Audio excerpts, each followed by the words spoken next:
En casos como este, suele ser un familiar directo quien asume la continuidad del proyecto político. ¿A qué se debe esta práctica? No es tanto que sea o sea, obviamente no es algo que esté en la ley o algo que es una práctica, como bien dices, pero no necesariamente es una práctica común. Digo, yo conozco como 3 o 4 casos. A veces lo hacen los partidos políticos, por ejemplo, cuando matan a un candidato en campaña, pasó en la Paseo el Grande en 2018, pues luego dijeron a la esposa, porque eso le da simbolismo y hace que la campaña tenga cierta continuidad. También pasó en Moroleón, Guanajuato, en 2021, mataron a una candidata de MC, Alma Rosa Barragán, en campaña y lo siguió su hija.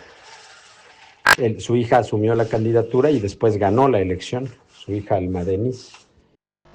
Eh, pero son casos excepcionales, no es que sea una práctica común como tal. En el caso de Uruapan, con Carlos Manso y su esposa Grecia, lo que pasó es que la esposa era parte del movimiento conocido como la sombreriza, que es este movimiento que encabezaba Carlos Manso, que hay que recordar que era un candidato independiente, no era un candidato de partido. Entonces, en este caso, como era un alcalde en funciones, le corresponde al cabildo municipal, tiene la autonomía suficiente, porque el municipio es libre, digamos, tiene la autonomía suficiente para determinar ellos quién debe asumir la presidencia municipal. Y esa fue la manera en la que decidieron que fuera Edith. Pero pues es una práctica que puede tener como objetivo efectivamente darle continuidad a un proyecto, sobre todo cuando se trata de candidatos para ganar las elecciones. ¿Cuál es la principal falla en la estrategia federal y estatal respecto a la seguridad en Uruapan? La principal falla en el caso de Uruapan es la misma falla de todo el país, de todo Michoacán y de todo el país. El tema aquí es que hay una vulnerabilidad de los alcaldes porque es el territorio más aislado de los capitales, es digamos, la primera autoridad. Entonces los municipios suelen ser muy débiles, con pocos recursos, tener policías municipales muy endebles, con pocos agentes y con poco dinero. Entonces son presa fácil del crimen organizado. Lo que está pasando en México desde hace ya varias décadas no es algo normal y te voy a compartir un reportaje que publicamos hoy al respecto. Lo que está pasando es que los grupos criminales que se disputan el control de los territorios han encontrado en el municipio la manera más fácil de cooptar el poder político y las instituciones. Entonces van sobre los alcaldes, los presionan, primero en campaña les quieren financiar las campañas, les obligan primero amablemente, les dicen que ellos pueden financiar las campañas y hacer los triunfadores. Si no aceptan, los presionan, los amenazan, secuestran a sus familiares, les queman sus casas particulares y si no, de plano los matan. Y luego cuando ya están en funciones, lo mismo, van y los buscan y le dicen, oye, quiero que pongas a este de director de la policía, a fulanito tal de secretario de obras, a fulanito tal de tesorero municipal, que son las áreas que más les importan controlar. Y si no aceptan los alcaldes, pues los matan.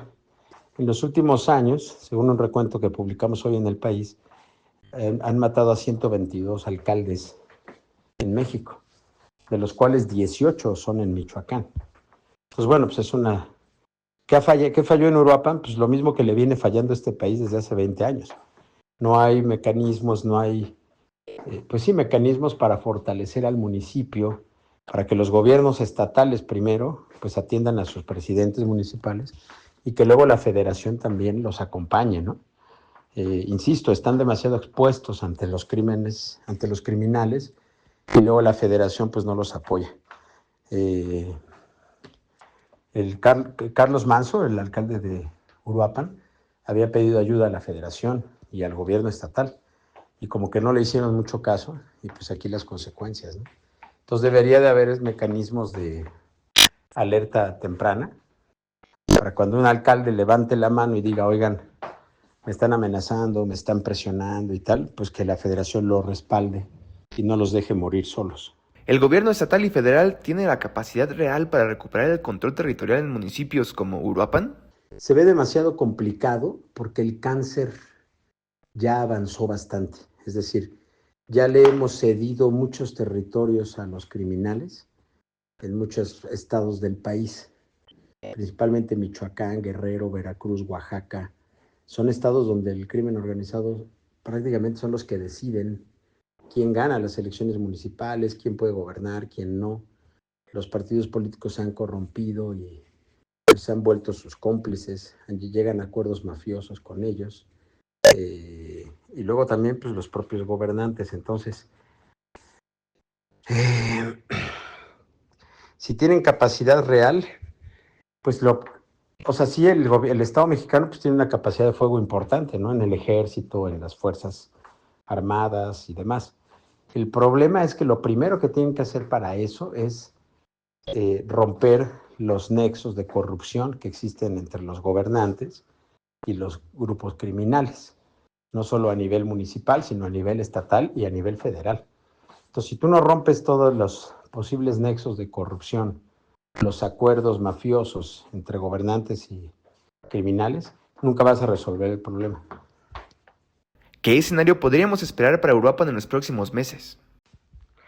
La verdad es que independientemente de lo de Uruapan, de si continúa el crimen organizado en el territorio o no, o sea, lo cierto es que Uruapan, pues, sí, algo se pudrió ya, no solo en Uruapan, sino en todo Michoacán. O sea, no vas a resolver Uruapan sin resolver todo Michoacán.